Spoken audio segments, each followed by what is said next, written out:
Alors, on sort du tirage au sort de la CAN, Oui. La 33e édition, qui va se jouer en Côte d'Ivoire. Oui. On est à moins de 3 mois de cette Oui. Coupe d'Afrique que la Côte d'Ivoire va abriter. Une Coupe d'Afrique qui est peut-être différente d'une Coupe du Monde, mais j'imagine que la logique elle reste la même. Si vous aviez un message à passer justement au collectif ivoirien, Oui. comment ça se gagne une telle compétition? Waouh. C'est tellement dur à répondre à cette question. Je dirais tout simplement, c'est que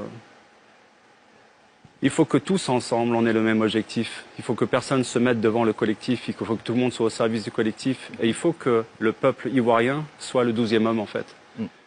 Vous savez, nous, quand on a commencé la Coupe du Monde en 98, on avait beaucoup de problèmes avec les médias français. On nous donnait perdants avant même de commencer la compétition. Je me souviens d'ailleurs que le coach Aimé Jacquet avait dit qu'il avait déclaré qu'il ne pardonnerait jamais à la presse. C'est ça. Je ne crois pas qu'il ait pardonné d'ailleurs.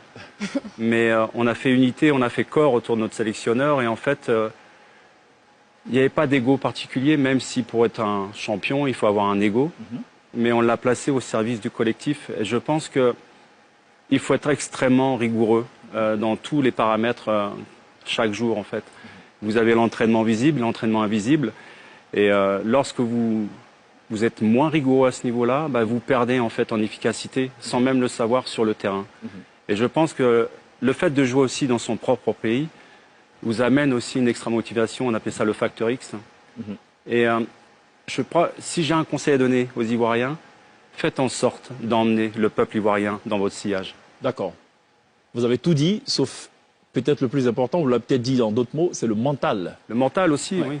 Mais je crois que le soutien qu'on a eu au niveau populaire, vous savez, lorsqu'on a battu à Lens le Paraguay après un match compliqué, sous une chaleur torride, ce fameux but en heure qui a été éliminé après, spontanément, dans le bus, Vincent Candela, notre partenaire, a chanté la chanson de Gloria Gaynor. I Will Survive, qu'on a rencontré après la compétition d'ailleurs. Et je pense qu'il faut des petites choses qui cimentent en fait la fraternité au sein même de l'équipe. Et je pense que ce sont des détails. Après, j'ai pas de recette, il n'y a pas de recette pour le succès.